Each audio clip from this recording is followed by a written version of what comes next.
Robin, Karen, this is a case that has remained in the headlines over the years, thanks in large measure to Blair Holt's parents, who've made it their mission to speak out against gun violence. They did so again today, calling the resentencing of their son's killer a slap in the face.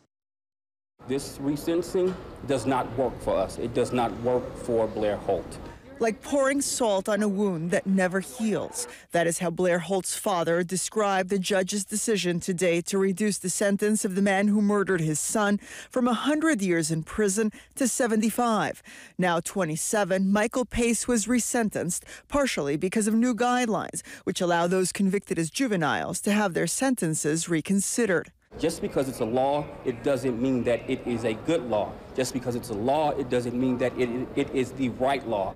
Blair Holt was 16 years old when on May 10, 2007, he lost his life shielding a friend from a barrage of bullets after Pace opened fire against a rival gang member on a crowded CTA bus. 2 others were injured.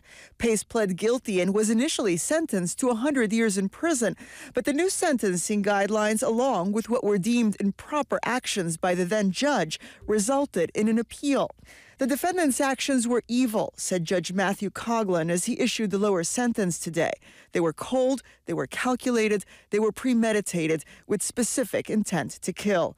The judge also mentioning Pace's 47 tickets for disciplinary problems while in prison as his reason for awarding only a slight reduction in sentence. We fall for that all the time, and I think, like Ron said, we have to uphold the law and charge these juveniles who commit these serious murders as adults. We have to do it. Otherwise, everybody out here on the street who's under a certain age, they can get a gun and just start killing people and feel like, hey, I'll still get out and be young enough to enjoy some life.